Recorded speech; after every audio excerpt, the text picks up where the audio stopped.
Waalaikumsalam. Kami dari kelompok 5 akan mempresentasikan makalah kami yang berjudul Pendidikan di Korea Selatan dalam bentuk PPT. Saya sendiri sebagai pemateri pertama Dindia Wulandari dan samping saya Liza Yuliani, Muslimah pemateri ketiga, dan Muhammad Kadafi sebagai pemateri keempat.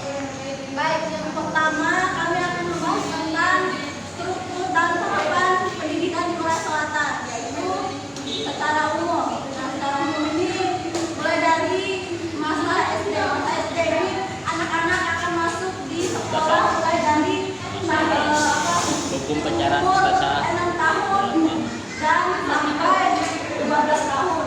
Masa pendidikannya yaitu 6 tahun.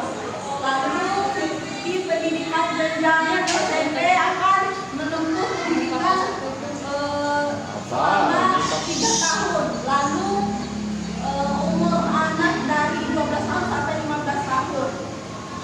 Dan di jenjang SMA akan menempuh pendidikan selama 3 tahun juga, dan umur anak mulai dari umur anak 15 tahun sampai 18 tahun, lalu dilanjutkan dengan sekolah college atau university.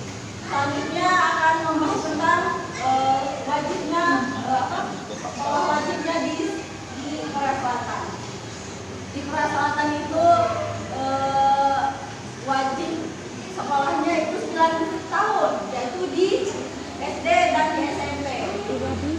Karena disubsidi oleh pemerintahnya langsung dan tingkat partisipasinya mencapai 100%. Lalu kita akan berbicara tentang durasi waktu belajar anak-anak di sekolah, yaitu di SD mencapai 30 jam per minggu atau 6 jam per hari, dan di tingkat jenjang SMP akan menempuh waktu durasinya yaitu 36 jam per minggu. Sedangkan di jenjang SMA akan lebih panjang karena karena tekanan akademiknya sangat tinggi, jadi waktu belajarnya panjang mencapai 40 jam per minggu. Sekian, saya akan melompat materinya ke pemateri. Baik, di sini saya akan menjelaskan tentang kurikulum pendidikan di Korea Selatan. Jadi, kurikulum di Korea Selatan menggunakan national kurikulum atau kurikulum nasional yang diterapkan oleh Kementerian Pendidikan. Terus struktur kurikulum yang pertama itu pendidikan SD. Pelajaran utamanya seperti belajar bahasa Korea, seni, musik, olahraga, dan etika. Yang kedua pendidikan SMP. Jadi mata pelajarannya seperti belajar bahasa Korea, bahasa Inggris, matematika, seni, sains, teknologi, geografi, dan pendidikan jasmani, pendidikan karakter, dan konseling juga diajarkan. Yang ketiga itu pendidikan SMA. Siswa memilih jurusan IPA IPS atau jalur aspirasi seperti seni dan olahraga. Setelah itu akan dilanjutkan oleh pemateri ketiga. baik, saya akan melanjutkan materi ketiga, yaitu inovasi dan tantangan dalam pendidikan di Korea Selatan. Yaitu ada 3. Yang pertama, pemanfaatan teknologi modern dalam pendidikan. Penggunaan AI dalam pendidikan di Korea Selatan. AI dapat menganalisis kemampuan siswa dan menyesuaikan materi pembelajaran serta metode pengajaran sesuai gaya belajar individu. 2. Masalah yang dihadapi dalam sistem pendidikan. Banyak siswa mengalami depresi akibat tuntunan akademik yang berlebihan.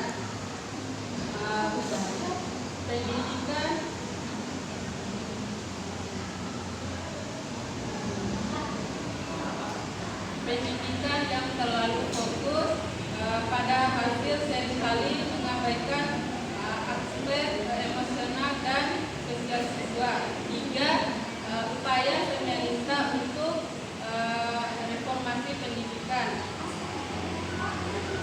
Pemerintah Korea Selatan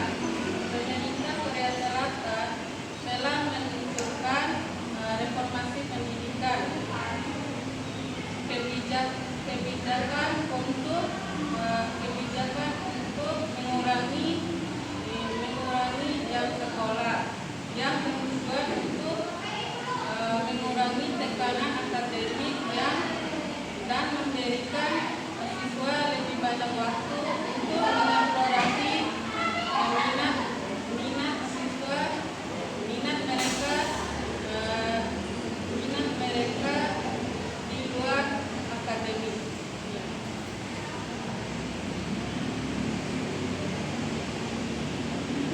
Baik, selanjutnya yaitu peran dan tugas guru, siswa dan juga orang tua dalam pendidikan di Korea Selatan.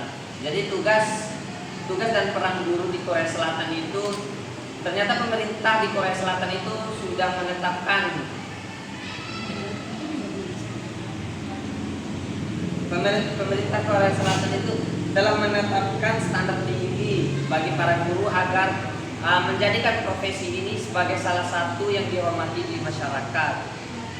Dan yang selanjutnya yaitu peran dan tugas siswa. Jadi peran dan tugas siswa ini di mana siswa itu harus mengikuti belajar reguler di dalam sekolah serta mengikuti kelas tambahan ataupun kursus.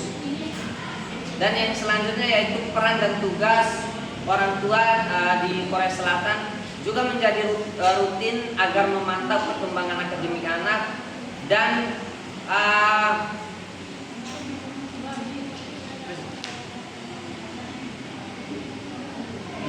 berpartisipasi dalam perkembangan anak dan juga mendorong anak agar untuk mengikuti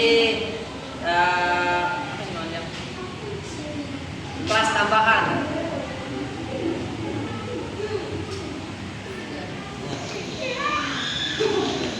Baik, di sini saya akan membacakan kesimpulannya. Jadi kurikulum pendidikan di negara Korea Selatan menekankan penguasaan akademik, namun tekanan akademik yang terlalu tinggi mempengaruhi keseimbangan